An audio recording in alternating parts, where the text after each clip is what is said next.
Hola, ¿me escuchan? Confírmenme. Sí, doctora. Le escucho, doctora.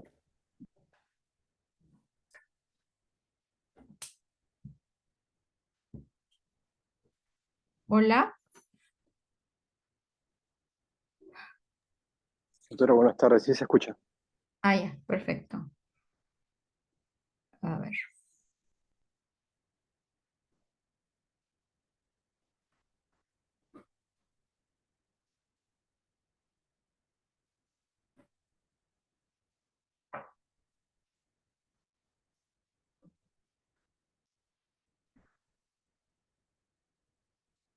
ya. Bueno, buenas tardes con todos. Disculpen la demora. Vamos a empezar hoy día, entonces, la clase teórica que me toca hoy día darles, que se trata sobre un grupo de enfermedades que son las insuficiencias medulares, ¿ya? Principalmente, aquí hablamos de la aplasia medular y las neoplasias mielodisplásicas, antiguamente denominadas los síndromes mielodisplásicos. Soy la doctora Vidal, hematóloga del Hospital Rebagliati. A ver, un término que tenemos que tener claro es cuando hay una alteración de las tres series de la sangre, ¿no? Tanto los glóbulos rojos, glóbulos blancos y plaquetas, ¿no? Entonces, cuando hay una disminución de las tres series, estamos hablando de una pancitopenia. Y las pancitopenias pueden ser tener de fondo una médula ósea hipocelular o no, o sea, traducirse, digamos, la hipocelularidad de la médula ósea en una pancitopenia, pero ese no necesariamente. Podemos tener una médula ósea celular perfectamente o inclusive hipercelular con una pancitopenia. Ahora, también existen los casos en los cuales, como hallazgo, podemos tener una médula ósea hipocelular hipoplásica, pero que no se traduce en una citopenia no en una pancitopenia o puede ser alguna citopenia, ¿no? Ahora, dentro del diagnóstico diferencial de pancitopenia y las pancitopenias con médula ósea hipocelular, la más frecuente es la anemia plástica, que tanto puede ser adquirida como hereditaria. Algunos casos de síndrome mielodisplásicos o las neoplasias mielodisplásicas que ahora se denomina, que tienen de fondo una hipocelularidad, ¿no? Y algunos linfomas o leucemias raras. En el caso de la pancitopenia con médula ósea celular, ahí tenemos más bien a los síndromes mielodisplásicos o neoplasias mielodisplásicas. La hemoglobina procística nocturna también es una de las causas, o mielofibrosis, o mieloptisis, o linfoma de médula ósea. Entonces, eso es en caso de que haya una enfermedad primaria de médula ósea, que no es lo más frecuente, ¿ya? Lo más frecuente son secundarias a otras enfermedades, ¿no? Por ejemplo, lupus, hiperesplenismo, ¿no? Sobre todo en pacientes con cirrosis, por ejemplo, ¿no? Que pueden tener una pancitopenia, pero su médula ósea es celular, y entonces estamos hablando de un secuestro, ¿no? A nivel del vaso. También en el caso de anemias megaloblásticas, por ejemplo, que puede haber pancitopenia con médula ósea celular o hipercelular, ¿no? Infecciones, ¿no? Algunas causas infecciosas específicas como tuberculosis, ¿no? Etcétera. Entonces, eso es lo que, digamos, tienen que tener en cuenta, ¿no? Entonces, el diagnóstico de aplasia medular, es una pancitopenia con una médula ósea hipocelular, es un diagnóstico de exclusión. O sea, no es lo primero que yo voy a pensar en un paciente. Si yo tengo una pancitopenia, lo último que voy a pensar es que es una aplasia. Tengo que ver las otras causas que habíamos comentado, ¿no? Que sea una enfermedad tejido conectivo, que sea una infección, que sea un hiperesplenismo, una cirrosis, ¿no? Eh, no es lo primero, no es la primera causa. Entonces, además es una enfermedad rara y rara a nivel mundial y más rara en otros lugares, porque en realidad acá en Latinoamérica y en especial en Perú, Brasil sobre todo, tenemos en el orden sería Brasil, después Perú y Colombia, tenemos las mayores cantidad de casos de anemia plástica. Eh, Recuerdo hace un tiempo hice una rotación en París, en un hospital, y me llamó la atención, porque nosotros acá vemos, entre comillas, relativamente frecuente la aplasia medular, pero ahí había un departamento, ¿no? Estaba escrito ahí con un nombre en la puerta que decía anemia plástica y otras enfermedades raras, ¿no? Entonces, Este es catalogado a nivel mundial como una enfermedad rara, pero en nuestro medio puede ser un poquito más frecuente. De todos modos, dentro de las causas de pancitopenia no es la más frecuente, ¿no? Está catalogada como una entidad rara, ¿no? La incidencia de 2 a 3 casos por millón. Se describe que es un poco mayor en Asia también, ¿no? En China, Japón también puede haber casos, mayor cantidad de casos. Bueno, acá no tenemos estadísticas propias de, digamos, casuística exacta. Hay una distribución por edad que puede presentarse en los niños de 2 a 5 años, en jóvenes entre los 10 y 25 y en los mayores de 60. En realidad puede presentarse a cualquier edad, pero hay más o menos esos 3 picos de incidencia. Similar distribución en ambos sexos y es un diagnóstico de exclusión en el contexto de una pancitopenia o puede haber casos de visitopenia solamente, ¿no? Que tenga hemoglobina menos de 10, neutrófilos menos de 1500, plaquetas menos de 50.000 y una médula ósea hipocelular, que sea menos de 25% de la celularidad para la edad. En cuanto a la fisiopatología, se describen 3 mecanismos. Uno, que sea el daño directo a la médula ósea, ¿no? Por haber sido expuesto, por ejemplo, a quimioterapia, radioterapia o algunos tóxicos. La segunda causa es por causa inmunológica, ¿no? Hay una destrucción de los progenitores de la hematopoyéticos que puede darse en la hepatitis seronegativa, en el timoma y en forma idiopática. Y por último, los síndromes constitucionales, que ya digamos es una cuestión ya heredado, ¿no? Es heredado. Fanconi a la cabeza, la causa más frecuente de anemia congénita, o también telomeropatías o mutaciones de línea germinal, ¿no? Entonces, que eso es ya congénito. Entonces, tenemos acá, ¿no? Causas, como hemos comentado, donde hay ya sea un daño físico o químico directo, una destrucción inmune o por defectos congénitos constitucionales. Finalmente da lo que se denomina la aplasia medular, ¿no? Acá hay una biopsia de hueso donde vemos que está la médula hipocelular, a diferencia de una médula ósea normal. Y el tratamiento puede variar dependiendo de la causa, pero en general, como ven acá, en los 3 casos, el trasplante de médula ósea se puede aplicar y es una terapia curativa. En otros casos, bueno, el tratamiento de soporte o los factores de estimulantes hematopoyéticos. En todo caso, si hay un proceso inmunológico, la terapia inmunosupresora, también uso del trombopac. En el caso, por ejemplo, de telomeropatías, puede funcionar análogos de hormonas masculinas como es el danazol. Entonces, más o menos ese es el enfoque en cuanto a la fisiopatología asociado al tratamiento. Muy bien, vamos a ver ahora lo que se llama la aplasia medular congénita, ¿ya? Porque dentro de estos, como habíamos dicho, hay causas congénitas y adquiridas. La más frecuente es la anemia de Fanconi, ¿ya? Que esto que recuerden ustedes y cuando lleguen en pediatría de repente lo van a repasar. Esta es la enfermedad, digamos, la forma más común de falla de médula ósea hereditaria. Se presenta habitualmente en niños, ¿no? Entre los 5 y 10 años, puede ser menores o mayores. Aunque hay digamos, una idea de que puede presentarse a esa edad, también hemos visto pacientes mayores que, digamos, recién se les detecta el Fanconi, ¿no? Más viejos, por así decirlo. Es una enfermedad autosómica recesiva, se caracteriza por defectos de la reparación del ADN y también hay una predisposición a leucemia y tumores sólidos. Ahora, ¿qué cosa vemos en Fanconi? Aparte de que hay una aplasia, es retardo en el crecimiento, defectos congénitos esqueléticos, por ejemplo, microcefalia, ¿no? Ausencia de primera falange o del radio, defectos del tracto renal, riñón herradura o riñón pélvico, ¿no? Defectos congénitos de la piel, áreas de hipo o hiperpigmentación, lo que se llama manchas café con leche, por ejemplo, ¿no?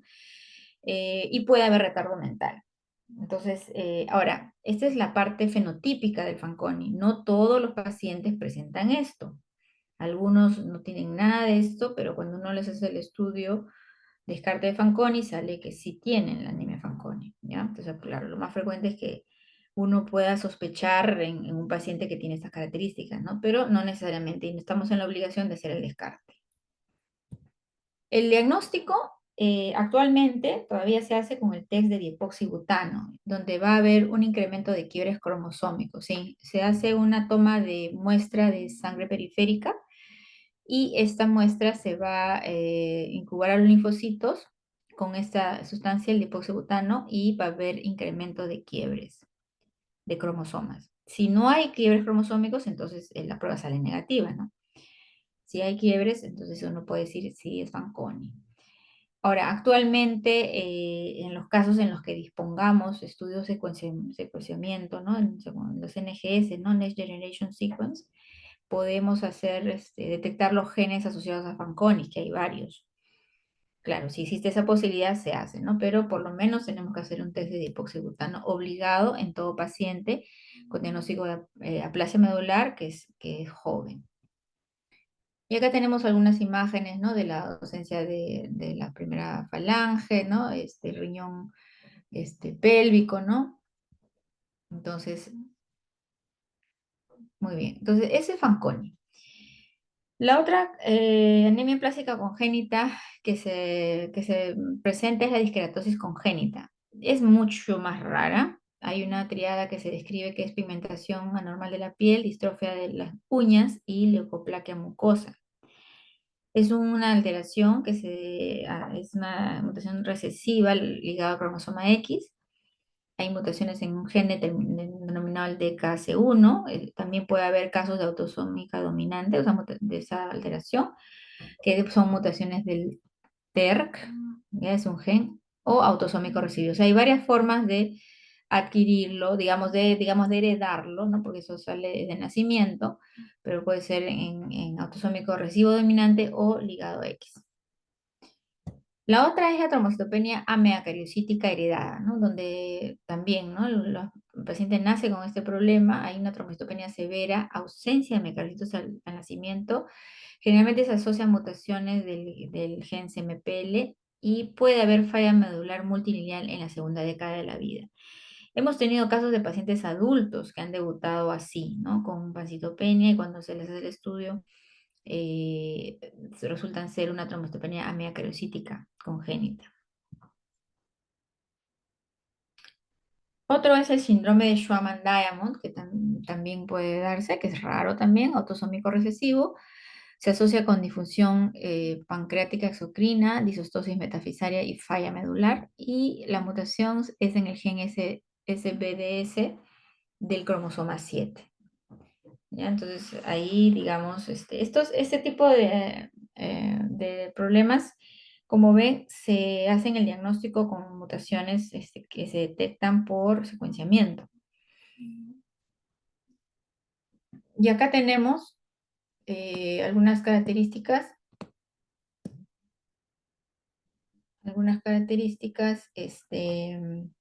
en resumen, ¿no? De los casos de estos pacientes. En el caso de Fanconi, el test que se utiliza es el de epoxibutano, y puede haber una predisposición a tumores sólidos o leucemia. La disqueratosis congénita, ¿no? Que hay alteraciones cuando hacen secuenciamiento en el DKC1 o el TERC. La trombocitopenia ameacariocítica, ¿no? En el gen CMPL. Y el Schwamann-Diamond también hay mutaciones en el SBDS. Pero no existe, digamos, acá me escribe que no hay una prueba que se haga, ¿no? Parece que es de investigación nada más, pero sí hay asociación de deficiencia de exocrina del páncreas, ¿no? Y algunas alteraciones en los huesos. Muy bien.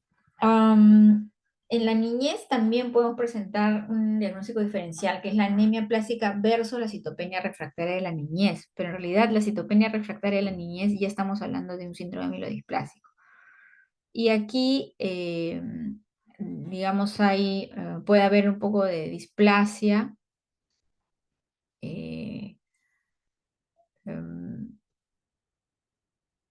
no hay incremento de blastos, que son los que se determinan por la presencia de ese marcaje del CD34 positivo por citometría de flujo, ¿no?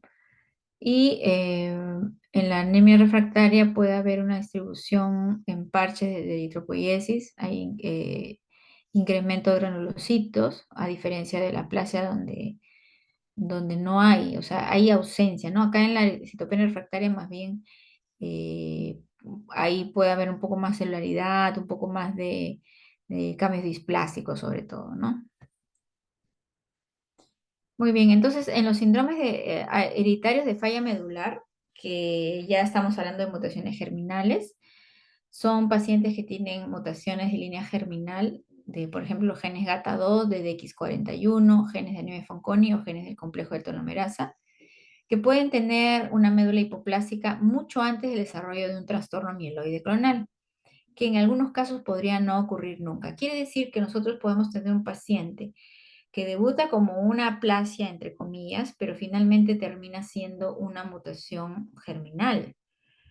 Y hay algunos genes que se presentan en Fanconi o algunos genes, otros genes, ¿no? Y el tiempo pasa y estos pacientes pueden, por ejemplo, transformar a una amiloidisplasia o transformar a una leucemia aguda, ¿no? Entonces, y el tratamiento va a cambiar porque si es una mutación de línea germinal, no podemos trasplantarlo, por ejemplo, con un hermano que podría tener la misma mutación.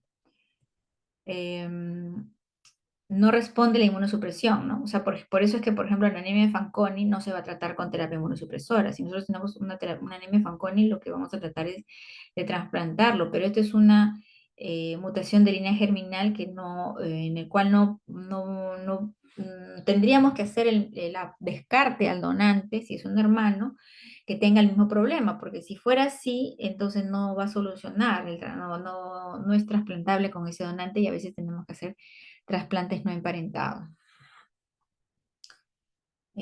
Otras implicancias importantes de detectar estos síndromes hereditarios de falla medular es ver la salud de los miembros de la familia, quién podría ser candidato a donante de células madre y aumento de la toxicidad de la terapia inmunosupresora, ¿no? Sin respuesta, obviamente, o la terapia citotóxica, ¿no? Recuerdo el caso ahora de un paciente que tuvimos justo en pandemia, que vino por una trombocitopenia inicialmente y luego una visitopenia, ¿no? Y creo que sí llega a ser una pancitopenia. Se le hacen los estudios de médula ósea, le catalogaron inicialmente como un PTI. Lo que pasa es que estas enfermedades debutan con una sola citopenia. Entonces, como tenía trombocitopenia al inicio solamente, se le diagnostica como un PTI, pero después se vuelve un PTI un poco refractario, se le vuelve a hacer una médula, había bajado un poco la hemoglobina y se le hace el diagnóstico de un síndrome mielodisplásico hipoplásico, ¿no? O sea, había displasia en el fondo de una médula ósea hipocelular. Paciente joven, de 40 años, trasplantable, ¿no? Entonces, se le, mm, se le hace el estudio de compatibilidad y tenía una hermana compatible. Pero como el paciente tenía la posibilidad, porque si no lo hubiera tenido, tal vez nunca lo hubiéramos hecho, tenía la posibilidad de hacerse el estudio de mutaciones, o sea, el secuenciamiento. Entonces se le pidió el secuenciamiento a ver qué cosa le salía. Y dentro de estos genes se le encontró un gen U2FA1 que es característico de esta mutación en los síndromes melodisplásicos. Muy bien, dijimos, bueno, ya, entonces sí, pues es un síndrome melodisplásico. Pero de ahí se le hizo la mutación germinal y en la mutación germinal le salió una mutación en el gen ANKRD26. Y como tenía la mutación germinal y su hermana era donante idéntico, o sea que podía ser trasplantado, entonces dijimos, bueno, ¿qué hacemos? Le vamos a estudiar la mutación a la hermana. Y le estudiamos la mutación a la hermana y la hermana también tenía la mutación. La hermana era sana o es sana, ¿no? Pero tenía la mutación, entonces obviamente no vamos a poder usar esa médula porque tiene la misma mutación. Y bueno, entonces que el paciente no se pudo trasplantar. Quedó para hacerle un trasplante no emparentado, pero no se consiguió eso. Bueno, y después le cuento cómo terminó el caso.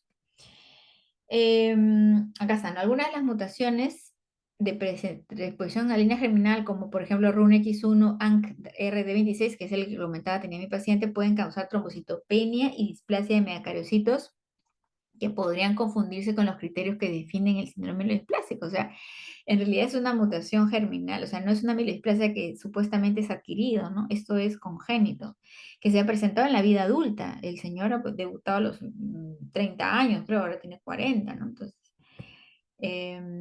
las mutaciones somáticas pueden indicar un mayor riesgo de progresión neoplásica, ¿no? Pueden evolucionar a amiloidisplasia o leucemia. Y estas variantes pueden ocurrir incluso en pacientes sin antecedentes familiares, una edad de inicio temprana o hallazgos físicos asociados típicos de los síndromes de predisposición de línea germinal, pero no necesariamente tienen eso. Entonces puede haber como que no puede haber, ¿no? Y para hacer el diagnóstico se recomienda tejido hematopoyético, ¿no? En el caso que se sospeche una variante de línea germinal, ¿no? Por ejemplo, usan cabello, ¿no? Usan cabello para hacer estas pruebas. Em, hay síndromes de falla medular constitucional en adulto, ¿no? O sea, que se presentan en adultos, que pueden ser las enfermedades de telómero, la anemia Fanconi, que también se puede presentar en adultos, o sea, debutar en esa edad, la deficiencia de GATA2 o la deficiencia de CTLA4, ¿no? Entonces ya hemos visto un poco las características. La enfermedad de telómeros es difícil de, digamos, de sospechar que debuta como una aplasia y a veces como un síndrome loisplásico, inclusive como leucemia. Puede haber asociado a algunas enfermedades como cirrosis, fibrosis pulmonar, y a los genes que se alteran, generalmente el DKC1, el TERT, el TERC, el RTL1, y hay digamos, una alteración de las telomerasas, ¿no? Donde, digamos, la célula envejece, entre comillas, rápidamente. Y hay pruebas también de telómeros que se hacen, pero que no lo hacemos en nuestro medio. En realidad, en Sudamérica, creo que solamente en Brasil están haciendo el examen de telómeros, ¿no? Muy bien. La más frecuente que vamos a ver es esta, ¿no? La aplasia medular adquirida. ¿Alguna pregunta hasta ahí? ¿Se ha entendido? ¿Quedó alguna duda? ¿Me están escuchando o estoy hablando sola? Sí, doctora, todo bien. Todo claro, doctora. ¿Se escuchan, no? Sí podemos escuchar. Ya. Muy bien, entonces vamos a hablar ahora sobre lo que es más frecuente que las congénitas, que es la aplasia medular adquirida. Se ha asociado históricamente a exposición de agentes tóxicos, ¿no? Químicos, por ejemplo, benceno, insecticidas, radiación, algunas drogas tipo cloranfenicol, sulfas, enfermedades infecciosas, hepatitis no A, no B, no C, VIH, enfermedades autoinmunes, gestación inclusive, ¿no? Y otras causas. No necesariamente se va a encontrar esto, pero en algunos casos hay algún antecedente de este tipo. La anemia plástica, entre comillas, secundaria, que es por ejemplo, ¿no? En pacientes que han sido irradiados, que han recibido alguna sustancia o una droga, por efectos regulares o por efectos, digamos, de tipo idiosincrático, ¿no? Porque no a todos los pacientes que uno le da clonafenicol van a producir pancitopenia. Incluso el clonafenicol ya no se usa tanto porque hubieron casos de pacientes que hacían aplasia asociado a clonafenicol. Bueno, u otras drogas. Virus de Epstein-Barr, virus de hepatitis, no A, no B, no C, parvovirus también puede dar este tipo de aplasia, sobre todo aplasia de serie roja. HIV también, pueden debutar el paciente con pancitopenia y tratarse de un VIH. Y enfermedades inmunes como la fascitis eosinofílica, hipoinmunoglobulinemia, el timoma, molina procística nocturna, gestación, también algunos casos de pacientes que a raíz de la gestación han desarrollado aplasia medular, ya sea durante o en el posparto, ¿no? Y si no se encuentra ninguna de estas causas, entonces quedamos que sería una anemia plástica idiopática, ¿no? Que no tiene una causa aparente. Entonces, hay un daño de las células madre hematopoyéticas, ¿no? Ya sea por una noxa, por una droga, un virus, ¿no? Incremento del factor necrosis tumoral alfa, y va a haber una afectación de las células madre hematopoyética, disminución de la longitud de los telómeros, es lo que, digamos, produce el envejecimiento, disminución de los checkpoints, de los genes del checkpoint, del ciclo celular, y esto va a ocasionar una disminución de las células, ¿no? Disminución de la proliferación, diferenciación, aumento más bien de la apoptosis y falla medular. Ahora también si hay una alteración de la inmunidad, ¿no? Va a haber esto también es una causal, digamos, de una alteración de estas células T que van a dañar las células madre hematopoyética, ¿no?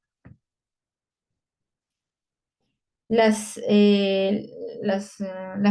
fisiopatología de la aplasia medular adquirida es por una destrucción de células progenitoras hematopoyéticas que es mediada por inmunidad, ¿no? Y que esto desempeña un papel central en la fisiopatología de la anemia plástica adquirida.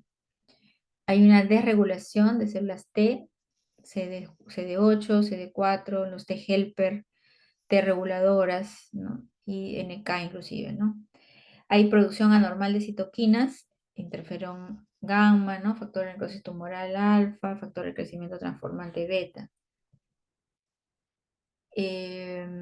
También hay este caso de los telómeros, ¿no? De una enfermedad telomérica. Los telómeros en una persona normal están acá cuando hay un acortamiento de los telómeros. Este es, digamos que se produce en el envejecimiento, puede dar ese tipo de fallas medulares, ¿no? Cuando hay incremento de los telómeros, ya más bien hay una sobreproducción de células y eso produce el cáncer. ¿Ya? Entonces, lo que se ve en estas más bien es un acortamiento de los telómeros. Hay incremento de la actividad de las telomerasas que hacen que se acorten los telómeros y eso va a producir enfermedades. Cuando hacemos los estudios genéticos en aplasia medular, a veces podemos encontrar algunas anomalías citogenéticas. La mayoría parte de veces no se encuentra, pero si hacemos el estudio citogenético, podemos encontrar anomalías del cromosoma 6, monosomía del 7, de lesión del 7, trisomía del 8, lesión del 13, ¿no? Trisomía del 6 o del 15. Que, claro, no son muy frecuentes, ¿no? 0,4, 2%. Y lo que sí, por ejemplo, si es que tenemos una alteración del cromosoma 7, sí nos va a dar el riesgo mayor, ¿no? Es un paciente que va a tener un riesgo incrementado de que ese paciente vaya a una amiloidisplasia o una leucemia. Y más bien las otras alteraciones da generalmente un pronóstico favorable que inclusive que puede prever o pronosticar que el paciente pueda responder a terapia inmunosupresora. También es importante recordar que hay un 7 a 40% de pacientes que van a tener mutaciones en el gen PIGA, que se asocia a lo que es la hemoglobinuria paroxística nocturna. Y esta mutación va a predecir, primero, que apoya el diagnóstico que es una aplasia adquirida, y segundo, que en algunos estudios hablan de que es favorable, la respuesta a terapia inmunosupresora es favorable, ¿no? Estos pacientes tienden a responder más, ¿no? También los que tienen alteración BCOR también tienen una favorable respuesta a la terapia inmunosupresora. A diferencia de los otros, que son, por ejemplo, el DNMT3A, que se ve más en melodisplasia, o la SLX1, ¿no? El TERT, el TERC, el JAK2, ¿no? Y algunas otras que también se presentan, pero que todavía tienen un significado que no está establecido. Entonces, hay anormalidades clonales recurrentes en aplasia, ¿no? Que son fundamentalmente los del gen PIGA, ¿no? De las clonas de HPN, ¿no?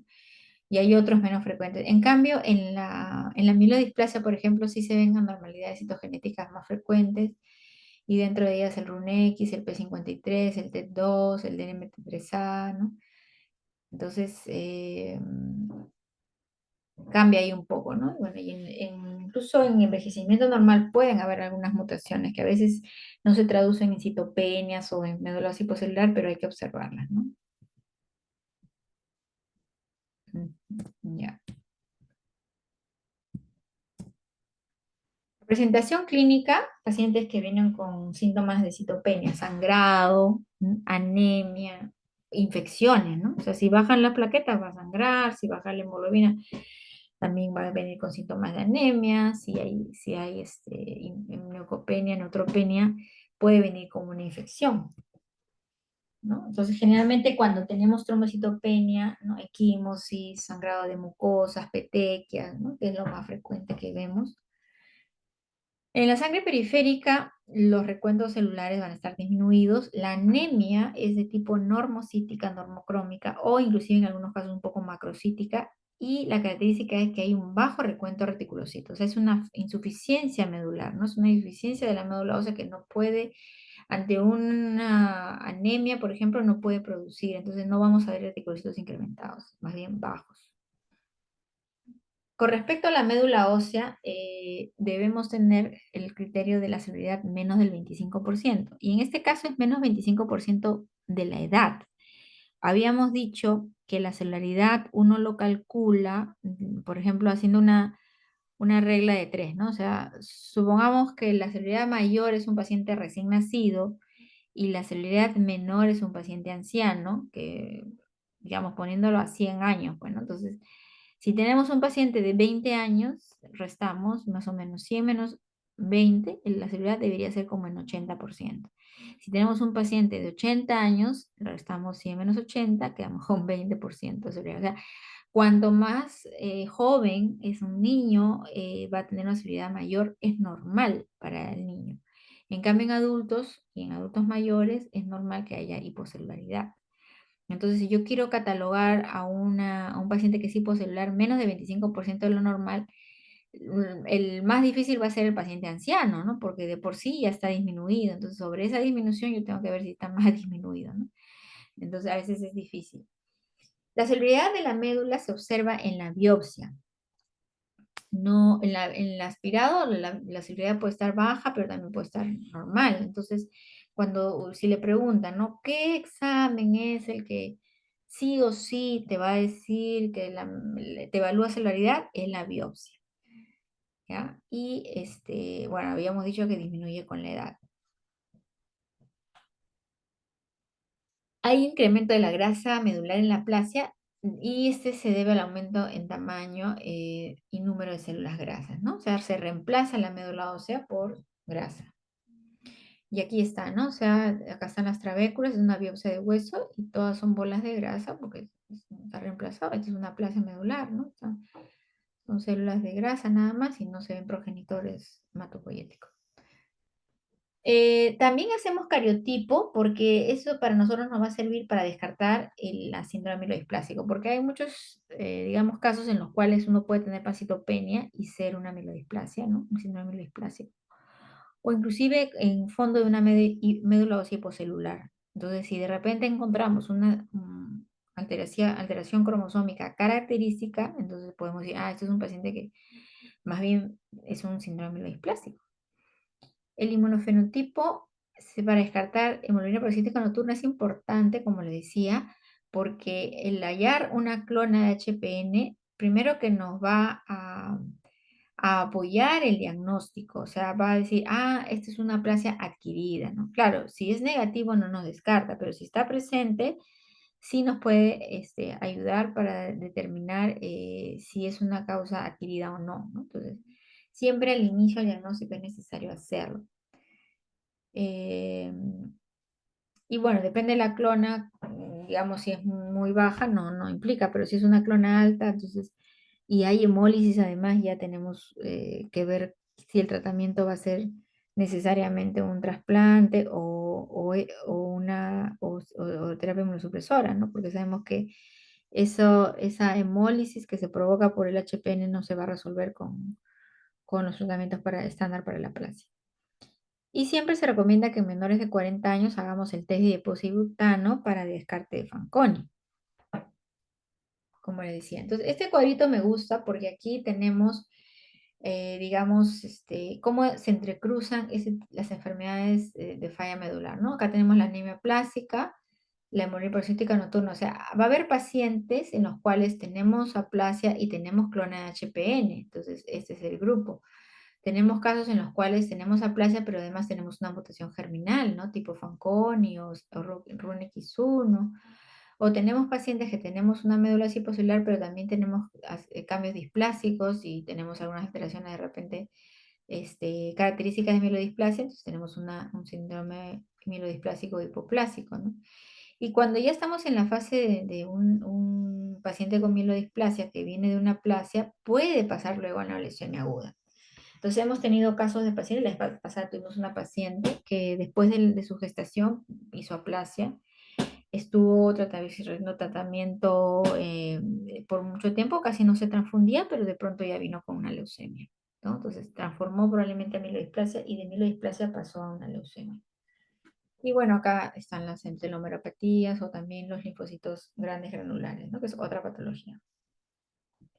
El algoritmo diagnóstico de aplasia, cuando nosotros tenemos un paciente con pasitopenia que hasta hemos hecho el descarte de otras patologías, tomamos una biopsia. En la biopsia nosotros vamos a ver si hay cipocelular o no, excluimos otras causas, ¿no? Mielodisplasia, leucemia, inclusive metástasis tipo mieloptisis. En el aspirado vemos la morfología, hacemos el estudio citogenético de FISH si contamos, ¿no? Vemos que no hay amblastos. En la lámina periférica hacemos el conteo de neutrófilos, hacemos el test en la sangre periférica, el test de depoxibutano para descartar Fanconi. Y también hacemos el test de HPN, ¿no? Para ver si tiene clon HPN. Hacemos exámenes de enfermedades inmunológicas para excluir también que no sea un problema de una conectivopatía. También podemos hacer examen de estudio de telómeros, que no lo tenemos en el país, pero bueno, ¿no? Y el conteo de neutrófilos también nos va a ayudar a determinar la severidad, ¿no? Porque tenemos aplasia severa, no severa o muy severa, dependiendo del número de neutrófilos. Una vez que hacemos el diagnóstico de anemia plástica adquirida, lo ideal siempre es ver si tiene un donante, porque el trasplante de médula en aplasia es la única terapia curativa y es el que mejor respuesta tiene. Entonces, lo primero que tendríamos que hacer es buscar si tiene donante o no. Y, y de acuerdo a eso, escoger el tratamiento, ¿no? O va a trasplante o va a terapia inmunosupresora asociada a ciclosporina, ¿no? En primera instancia, o en algunos casos podemos usar andrógenos.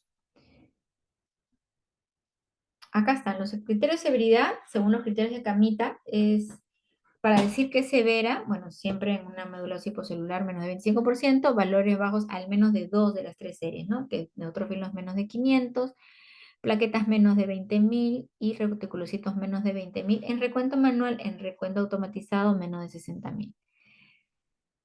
Y muy severa es en caso de, uy, perdón, sino que esto quería sacarlo.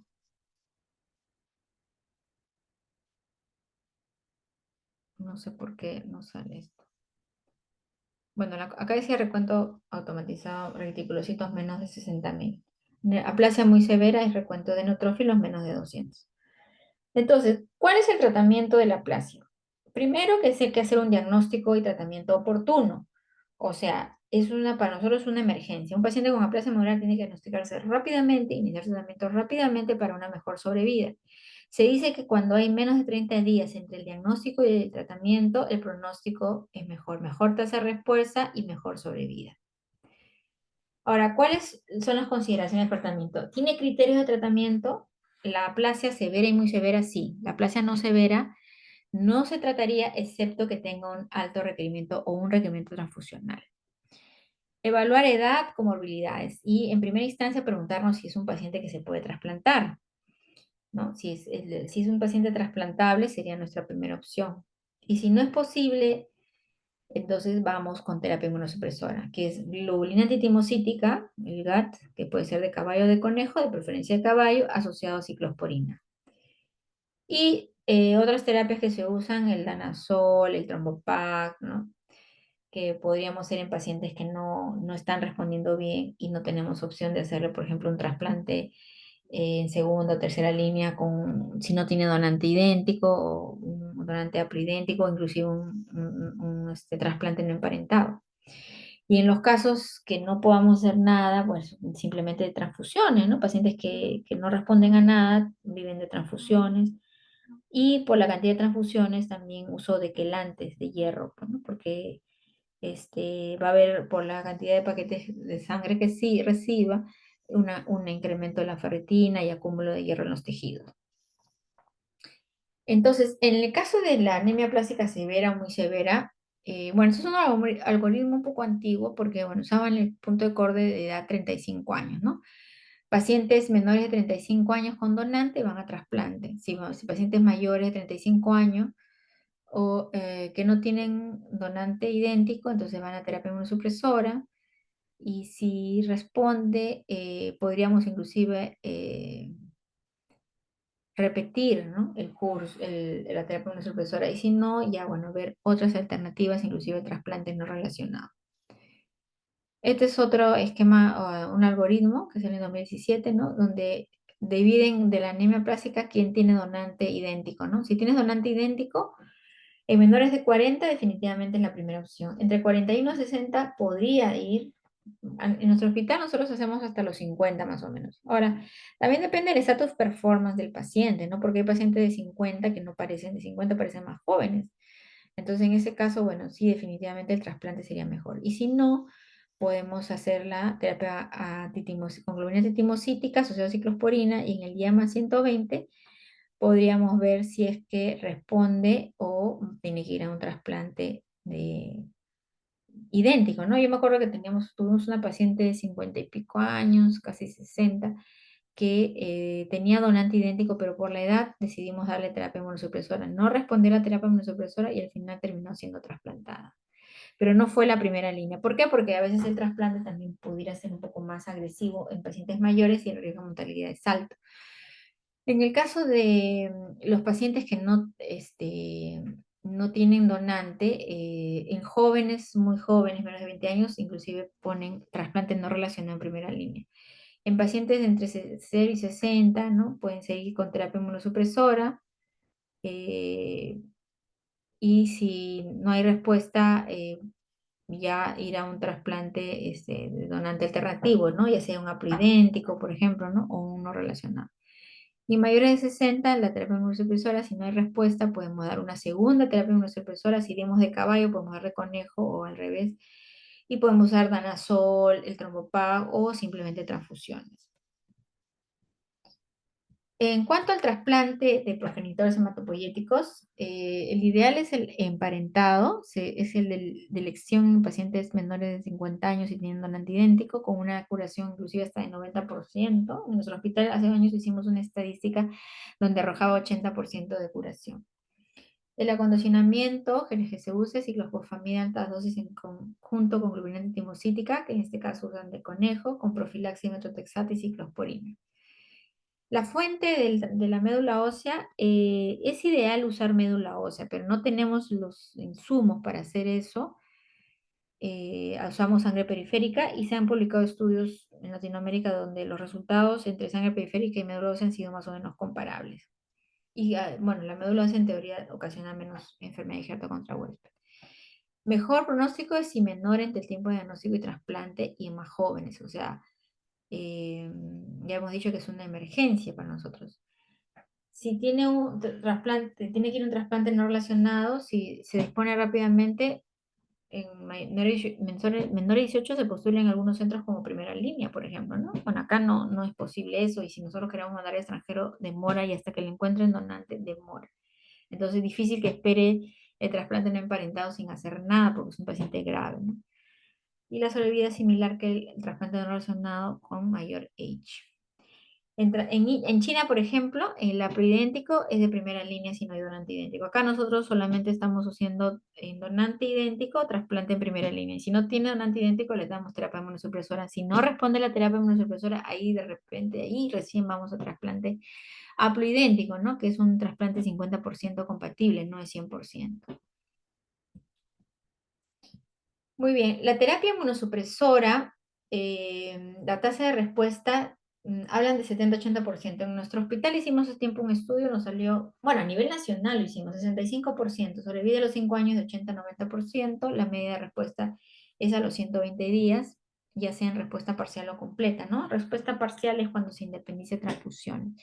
Digamos que a los 3 meses es lo que, digamos, más rápido podría haber una respuesta, pero debemos esperar hasta los 6 meses para determinar si hay respuesta o no, ¿no? La primera línea siempre es la globulina timocítica de caballo. Ha ido mejor, muchas mejores respuestas, menos complicaciones infecciosas. Las que no responden a caballo tienen una respuesta de 50% a conejo. La ciclosporina debe mantenerse mínimo por 6 meses, ¿no? Idealmente hasta un año, y se va disminuyendo muy lentamente, incluso hasta los 2 años, para evitar recaídas. La recaída se define como la dependencia transfusional luego de haber logrado una independencia de transfusiones por 3 meses. La infección, hemorragia y fiebre no son contraindicaciones absolutas para hacer ese tratamiento. El uso de filgastrin no ha demostrado mejora en la sobrevida y más bien pudiera aumentar el riesgo de desórdenes clonales. Por eso no lo utilizamos. Ya cuando piden, por ejemplo, a un paciente con neutropenia severa, por favor, denle filgastrin. No hay, pues, no hay progenitores. ¿Que ¿Para qué le vamos a dar filgastrin? No va a funcionar, es por gusto. Es gastar, digamos, pólvora en gallinazo, por así decirlo, ¿no? Es gastar recursos innecesariamente porque no. Tampoco se usa eritropoyetina, ¿no? En aplasia no funciona. Los criterios de respuesta, la respuesta completa sí se normaliza la serie. La respuesta parcial es la independencia transfusional y ya no cumplir los criterios de respuesta completa. Y bueno, si no hay respuesta, no va a haber eso, ¿no? Este es otro algoritmo de anemia plástica refractaria, ¿no? Y ahí hablan ya del trasplante, eh, si hubiera no relacionado o haploidéntico también, inclusive trasplante de cordón umbilical, ¿no? Que si es que tuviera donante. Y cuando ya no hay nada, responde a nada, bueno, algunas terapias alternativas, ¿no? Como los danazol, el trombopag, alemtuzumab, que, bueno, no lo tenemos acá para eso, pero también se describe, ¿no? Este autor, por ejemplo, decía, ¿no? Que un paciente con aplasia medular, lo más importante es el estudio de compatibilidad, e independientemente de la edad del paciente, uno tendría que, de todas maneras, tratar de trasplantarlo, ¿no? Si tiene donante idéntico, mejor. Si no tiene, bueno, se puede hacer un haploidéntico o uno relacionado.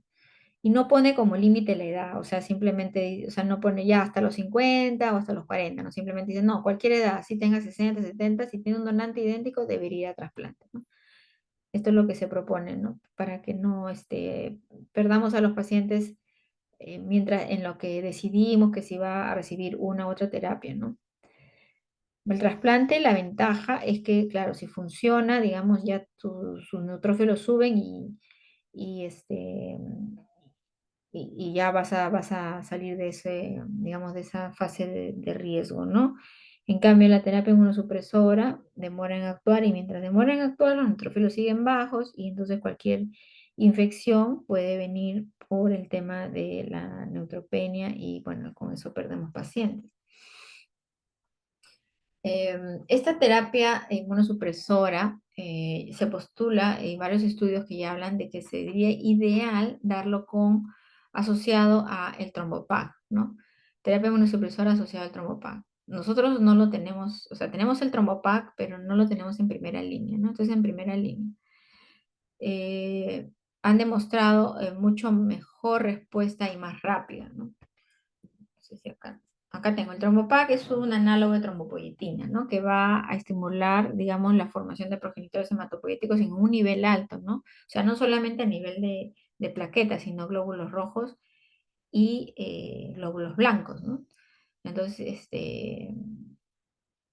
vieron pacientes que recibían el trombopag como había una respuesta de las 3 series, ¿no? Cuanto más tiempo pasaba, la respuesta era mejor. Entonces, el trombopag asociado a terapia inmunosupresora en aplasia, eso sería, digamos, el protocolo ideal para un tratamiento con aplasia medular adquirida que no se va a trasplantar, ¿no? O que no tiene para trasplantar en el momento. Y acá está la cohorte 3, que fue la que mejor resultado dio, que es el trombopag del día 1 hasta los 6 meses posterior a la terapia inmunosupresora, ¿no?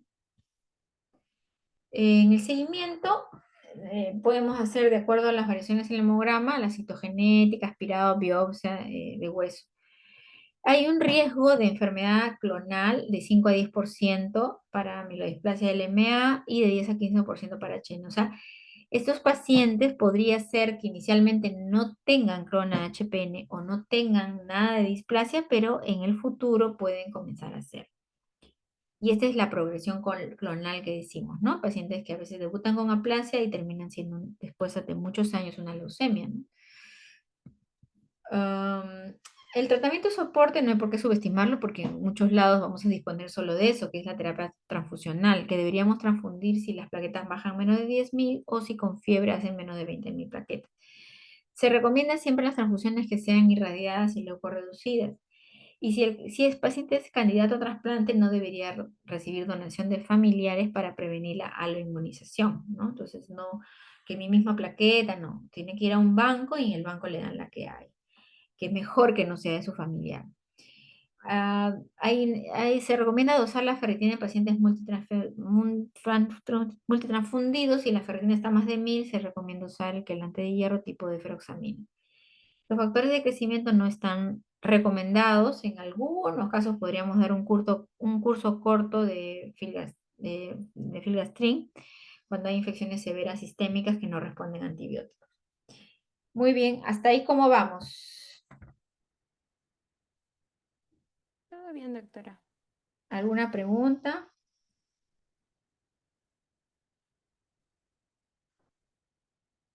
No, doctora. Ya, entonces hemos visto ya la primera parte que es de la aplasia medular.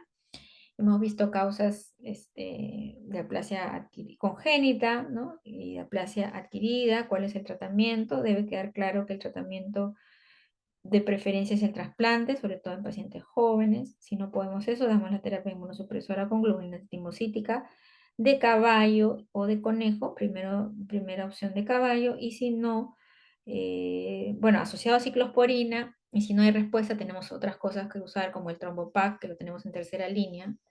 Si lo tuviéramos en primera línea asociado asociado a terapia inmunosupresora, con GAT sería ideal, ¿no? Pero por lo menos si no responde eso, podemos darle trombopac, danazol, ¿no? Y otra cosa más no hay. Entonces, pacientes que no responden a nada solamente van a transfusión, ¿no? Ahora, la causa principal de mortalidad en estos pacientes con aplasia son las infecciones. Eso, porque, a ver, si te baja la hemoglobina, le pones sangre. Te bajan las plaquetas, le pones plaquetas. Pero si te bajan los neutrófilos, por más filgastrin que les den, no va a subir. Y si te viene una infección seria, por más que antibióticos que te demos, no vas a mejorar. Y entonces esos pacientes fallecen justamente de infecciones, ¿no? Hemos visto varios casos de eso que lamentablemente no salen de la infección, ¿no? Entonces, por eso es de que cuando uno lo diagnostica, tiene que hacerlo rápido porque si ya se infecta, a veces se infectan y nunca llegan a trasplantarse, nunca llegan a recibir terapia inmunosupresora, ¿no? Y fallecen. Entonces siempre, y tener las medidas de prevención para infecciones, ¿no? Cuanto menos tiempo estén en el hospital, mejor, ¿no? O sea, no hospitalizados, ¿no? Que puedan venir a recibir su transfusión, irse a la casa, todo hasta que se tenga el plan a seguir y si tiene un donante de médula, bueno, va a trasplante y si no, ya la terapia inmunosupresora, ¿no? Muy bien, las neoplasias mielodisplásicas, bueno, vamos a hablar de SMD, ya, porque es bien largo el nombre, antes denominados síndromes mielodisplásicos hasta el año 2022. O sea, en el año 2022 salió una nueva clasificación de la OMS y ahí comenzamos a denominar a estos grupos de enfermedades que antes decíamos que son los síndromes mielodisplásicos, a denominarles neoplasias mielodisplásicas, porque en realidad son neoplasias, ¿no? O sea, eh, a diferencia de la aplasia, que es una enfermedad, bueno, benigna, ¿no? Inmune, estas neoplasias mieloplásicas son enfermedades clonales, ¿no? Que son neoplasias, que claro, pueden ser de bajo riesgo algunas, ¿no? Pero finalmente son neoplasias, ¿no? Pero bueno, para no decir neoplasia, mielodisplasia, vamos a decir SMD, ¿ya? En inglés le ponen MDS, nosotros vamos a hablar sobre SMD y saben a qué me estoy refiriendo. Entonces, la definición de los SMD es un grupo heterogéneo de enfermedades clonales que se caracterizan por citopenias y displasia morfológica.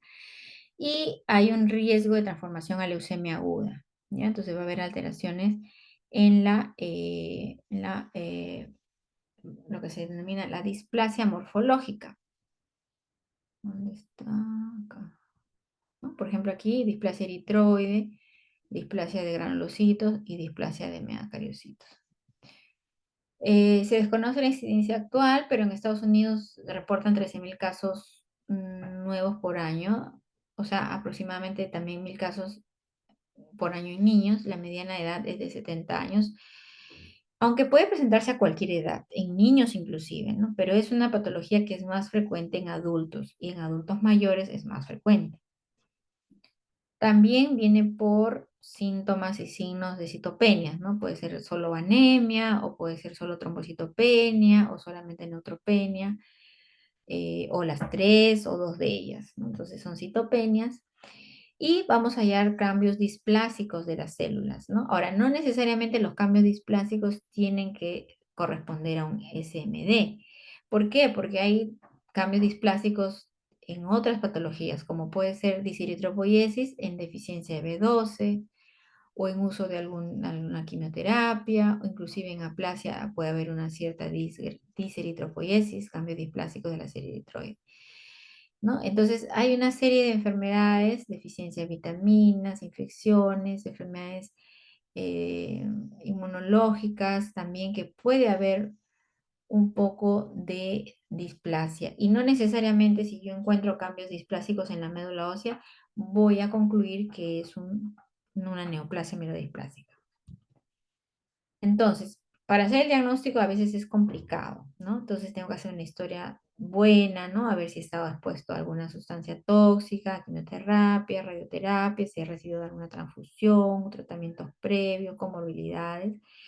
Hacerle un hemograma completo, una lámina periférica básica y el aspirado de médula ósea para ver la morfología, el recuento de las células, si hay blastos o no, la tinción de hierro, fundamental, ¿no? Biopsia de médula ósea, idealmente a todo paciente al diagnóstico para ver solubilidad, fibrosis y de repente en algunos casos en que la médula, el aspirado no sea contributorio, la biopsia nos va a dar información.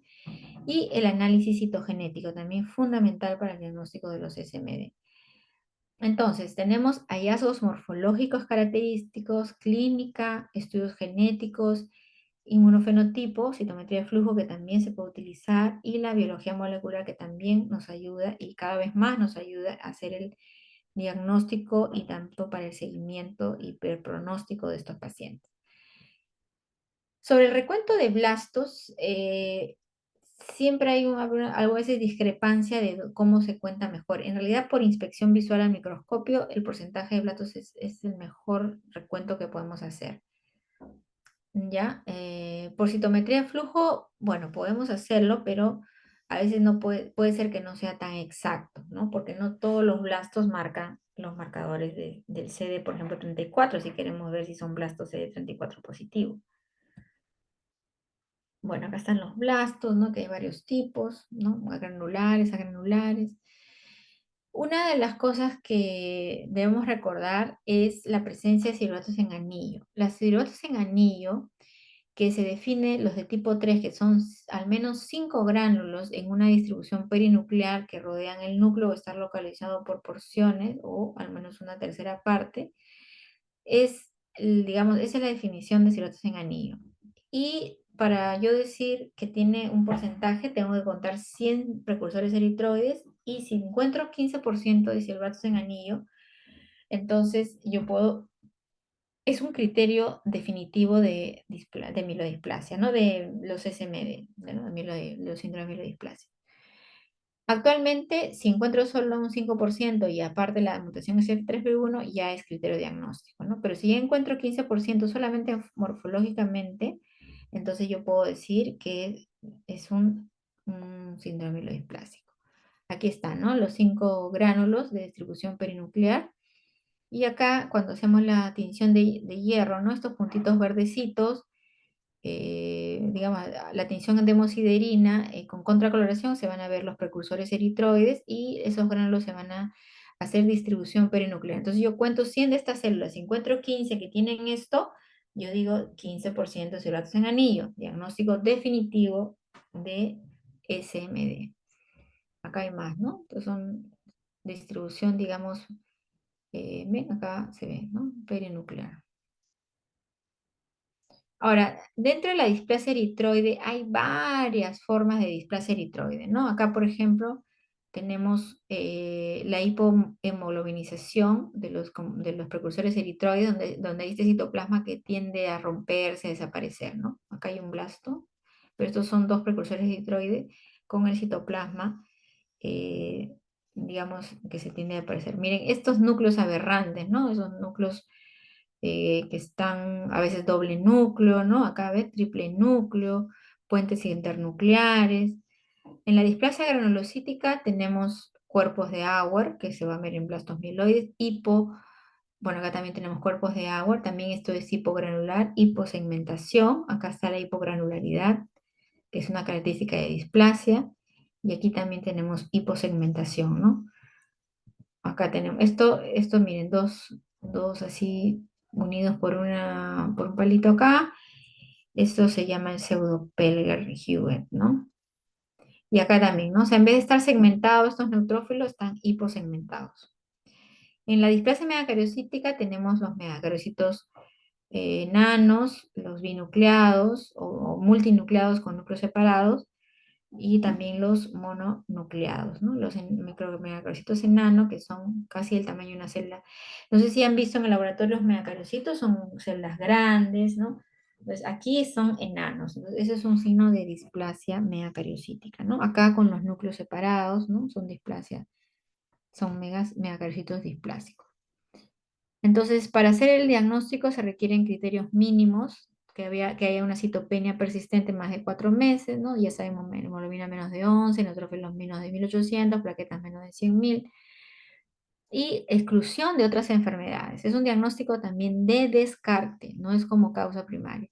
Los criterios decisivos son que haya displasia de al menos 10% de las células en al menos una de las líneas, o puede ser solamente serie eritroide, o serie granulocítica, o serie megacariocítica, o puede ser en las tres. Y si hay más de 15% si lo haces en anillo, ¿no? O en el caso de la displasia eritroide, ¿no? Que se relaciona esto con la displasia eritroide. Porcentaje de blastos en médula ósea entre 5 y 19% en médula ósea y 12 y 19% en sangre periférica. También es un criterio diagnóstico. Acuérdense que 20% o más ya es leucemia aguda. Entonces, por eso la mielodisplasia tiene menos de 20%. Y ciertas anomalías recurrentes que se pueden encontrar en cariotipo convencional o FISH. Eso vamos a pasar. Estas son las anomalías de cromosomas de mielodisplasia. ¿Cuáles son? Monosomía del 7, de lesión del 7, monosomía del 5, de lesión del 5, translocación 17, isocromia 17, de lesión del 13, del 11, ¿no? Hay algunas translocaciones, 11, 16, 3, 21, ¿no? Ahora, de acá, quiero que recuerden estas dos primeras, ¿no? Que les pueden preguntar, ¿no? De lesión del 5Q o monosomía o de lesión del 7. La clasificación puede ser un síndrome mieloespásico de novo, secundario o de un paciente posterior a un tratamiento. También los SMD se asocian a causas secundarias como el tabaco, radiación, químicos, metales pesados, pesticidas, herbicidas, fertilizantes, ¿no? Derivados de petróleo sobre todo, ¿no? Yo he tenido pacientes que venían, por ejemplo, de trabajar en minas o de grifos, ¿no? O también agricultores, ¿no? Que están con los fertilizantes, inclusive con tabaco, ¿no? También. La clasificación que le decía de la OMS de los SMD es, por ejemplo, ¿no? Los síndromes plásticos que tienen bajo recuento de blastos de lesión del 5Q aislada. Este es un paciente de buen pronóstico. No se debe ver en este caso alteración del cromosoma 7. El otro es con bajos blastos y SF3B1 mutado, que también es de bajo riesgo. Y hay otra que es inactivación de bialelo de TP53, o sea, asociado a P53, eso sí es de cariotipo complejo y es de mal pronóstico.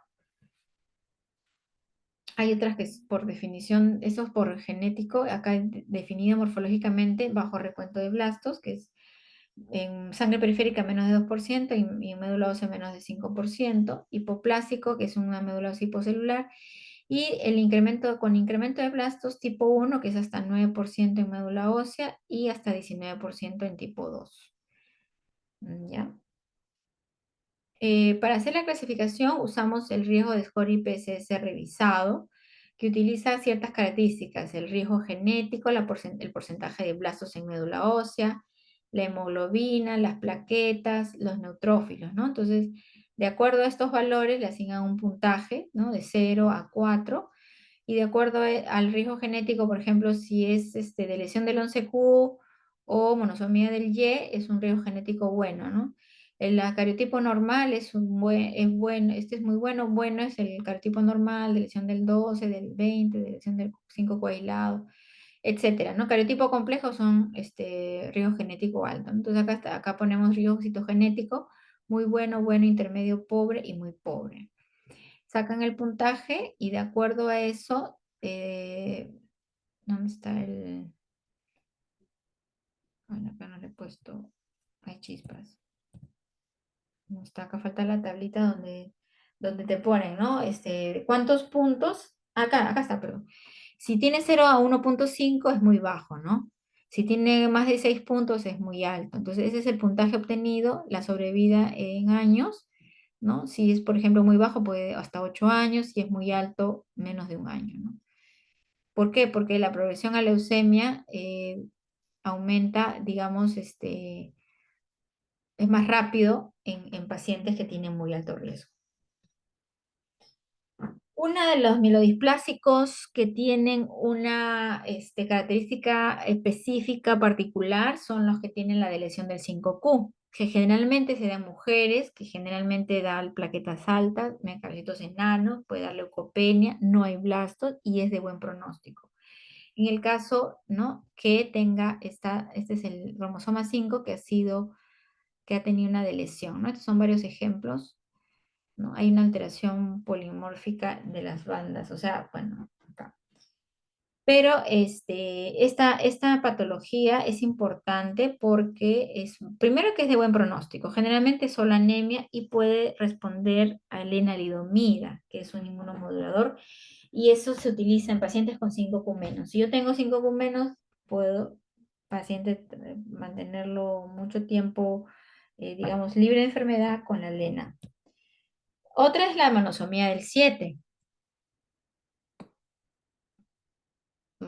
Monosomía del 7 de lesión.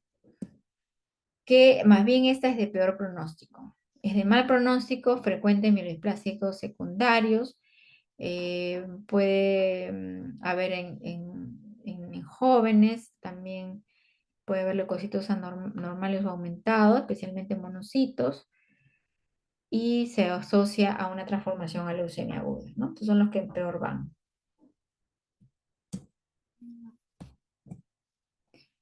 El tratamiento, sí, el tratamiento de los síndromes mielodisplásicos, lo importante es aumentar la hemoglobina, la independencia de transfusiones. La única terapia curativa es el trasplante, y esto se hace en los más jóvenes. Puedes usar también simplemente soporte transfusional, factores de crecimiento, y algunas de las drogas aprobadas son la azacitidina, que son hipometilantes que se usan en mielodisplásicos de alto riesgo, la lenalidomida, que se usa en 5Q menos, y el luspatercept, que es el último que ha salido, que se usa en sideroblastos en anillo. En pacientes con riesgo bajo, el tratamiento, por ejemplo, si hay anemia, a la cabeza eritropoyetina. Factores estimulantes de colonia granulocítica, filgastrin, en neutropenias sintomáticas. Acuérdense que en aplasia no funciona el filgastrin.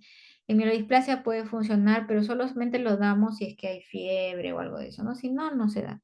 Transfusiones, ojo con la sobrecarga de hierro, ¿no? O sea, pacientes que se transfunden mucho pueden ocasionar hemosiderosis. Lenalidomida en 5Q menos, luspatercept en siderosis en anillo o con mutación SF3B1.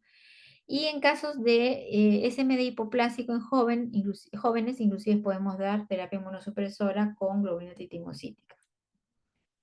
En el caso del riesgo alto, siempre hay que ver si es posible trasplantar al paciente, ¿no? Si es un paciente joven o tiene incremento de blastos o genética pobre, entonces sabemos que no lo vamos a curar.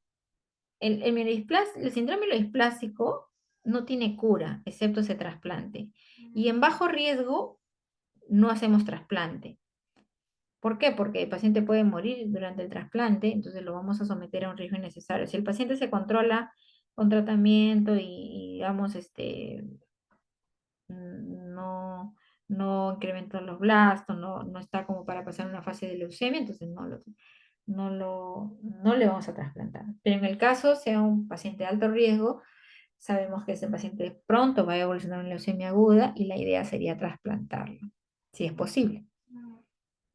La acitidina, que son los hipometilantes o la decitabina, podemos darlo a dosis baja y se tiene que esperar al menos 2 o 4 meses para ver respuesta, ¿no? Hay algunas otras drogas en estudio, pero todavía nada contundente. La definición de los SMD hipoplásicos son los sindrómilos displásicos en médula ósea hipocelular, que o sea, la celularidad está en menos de 25%. Es es un subtipo distinto que se ha incluido recién en esta última clasificación de la OMS del año 22.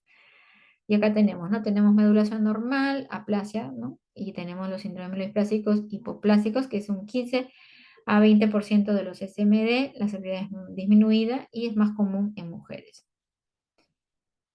Muy bien, para terminar voy a hablar un poquito rápidamente sobre lo que es la hemoglobina paroxística nocturna. Perdón, un ratito.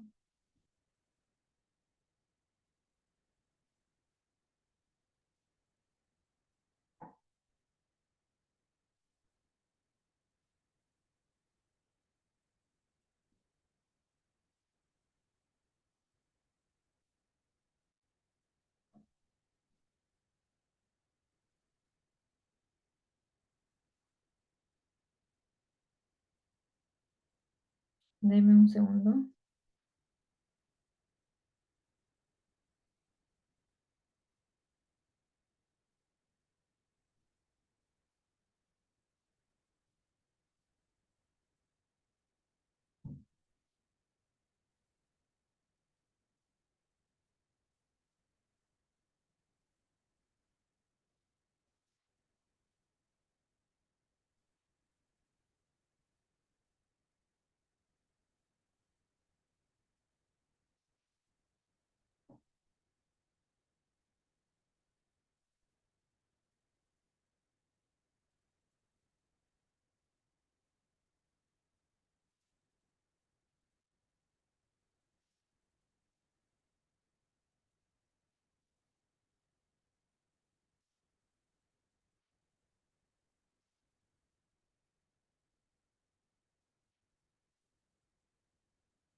Ya. Muy bien, chicos, ya falta poquito. Entonces, hablo de la hemorragia paroxística nocturna porque no sé si lo habrán tratado en la clase de anemia hemolítica, porque esta es una causa de hemólisis, pero sí está muy asociado a los síndromes a las enfermedades de insuficiencia medular, ¿no? Es una enfermedad clonal adquirida de la célula troncal hematopoyética que, por mutaciones somáticas del gen PIGA, situado en el brazo corto del cromosoma X. Las células HPN son deficientes en proteínas. O sea, hay un déficit de proteínas que están en la membrana celular de los glóbulos rojos, ¿no? Dentro de estas proteínas se encuentran el inhibidor de lisis reactiva de la membrana, el CD59, y el factor acelerador de degradación de complemento, el CD55, siendo ambos inhibidores fisiológicos de la activación del complemento. Entonces, si no van a estar, va a activarse el complemento y como consecuencia de este déficit, los eritrocitos son más sensibles a romperse, ¿no? A la acción lítica del complemento. Es una anemia hemolítica intravascular, que hay una tendencia a trombosis y un componente variable de insuficiencia medular. O sea, no todos los pacientes, pero hay un componente en algunos pacientes. Las complicaciones que se observan como consecuencia directa de la hemólisis y el secuestro del óxido nítrico por la vía libre intravascular, ¿no? La depresión de óxido nítrico produce vasoconstricción periférica, ¿no? Y las complicaciones son trombosis, que es causa de muerte en el HPN frecuente, inclusive en sitios inusuales, venas hepáticas, porta, esplénica, mesentérica, ¿no? Hipertensión pulmonar, insuficiencia renal, eh, disfunción eréctil también. Ahí está. Entonces, eso era lo que quería comentarles, ¿no? Que eso no es una clase, pero de todas maneras para que, no sé si lo habrán mencionado. ¿Tienen alguna pregunta?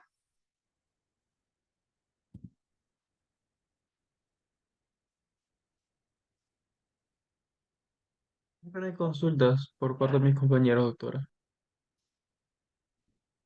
A ver.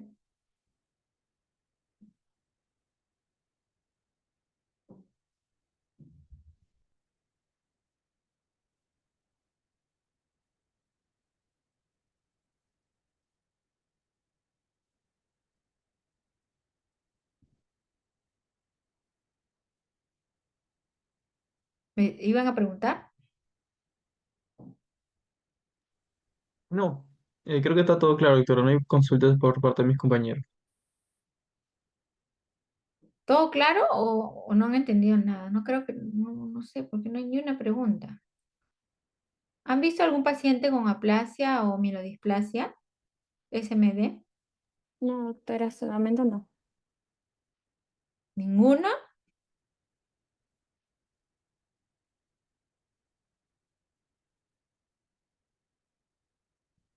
A ver, voy a prender mi vídeo. Conozcan, a los que no me conocen. ¿No han visto ningún caso? Qué raro. Bueno, mañana al grupo que voy a ver, eh, hay, hay una paciente que está en la UCI ahorita con aplasia medular. Eh, los mielodisplásicos generalmente lo ven en consulta externa, ¿no? A menos que haya el diagnóstico, se haga en de medicina interna, pero generalmente los pacientes acuden por consulta externa. Así que no creo que, bueno, si no han hecho consulta externa, de repente no han visto, pero lo que tienen que tener claro es que pueden sospechar en casos de citopenias no explicadas, ¿no? Que pueden ser leves o severas, ¿no? También. Pero la única forma de hacer el diagnóstico es haciéndole un estudio de médula ósea, ¿no? Para ver la displasia de la morfológica y para ver la genética, ¿no? Si tiene una alteración genética, para ver la tensión de hierro. Entonces, si sospechan de aplasia, por ejemplo, tienen que hacerle aspirado con biopsia genética para descarte también de alguna alteración cromosómica. Y en el caso de mielodisplasia o los SMD, también tiene que hacerle aspirado de médula ósea de todas maneras. Pero siempre es un diagnóstico de descarte, ¿ya? Y ver si tiene alguna cosa por la cual podría ser una citopenia, ¿no? Ahora, también a veces puede haber las dos cosas, ¿no? Entonces, claro, bueno, si uno hace la médula y ve, por ejemplo, que tiene blastos, pues entonces yo no voy a pensar otra cosa que no es una mielodisplasia, ¿no? Ya la presencia de blastos ya nos habla de displasia por lo menos, ¿no? Si ya llega a 20%, ya estamos en fase aguda, estamos en una leucemia, ¿no? Hay síndromes mielodisplásicos que van a virar a leucemia aguda, ¿no? Entonces, y hay unos que no, que van a quedar sin blastos, esos son los de mejor pronóstico, pero que no se curan. Digamos, se tratan, o sea, la enfermedad siempre va a estar ahí. Si responden a un tratamiento de eritropoyetina, por ejemplo, para subir la hemoglobina, entonces el paciente va a permanecer más o menos tranquilo, pero si no responde, es un paciente que se va a tener que transfundir de repente todos los meses, ¿no? Entonces eso, digamos, es una enfermedad que sí. Ahora hay casos leves en los cuales solamente lo observo, no le doy tratamiento, sé que tiene una displasia, pero los valores no son tan bajos como para que requiera transfusiones, ¿no? El problema es cuando requieren transfusiones o cuando se infectan frecuentemente, entonces ahí sí hay que hacer este tratamiento. Muy bien. Entonces creo que aquí quedamos, chicos. Ya las preguntas ya las paso eso para el examen y el PPT entonces para el delegado, ¿no? Les pasaré para que lo tengan. Me manda un WhatsApp, ¿ya? Para mandar, o correo electrónico para mandar la clase de, esta clase así en un PDF. Muchas Gracias, gracias. doctora. Ok, Gracias, doctora.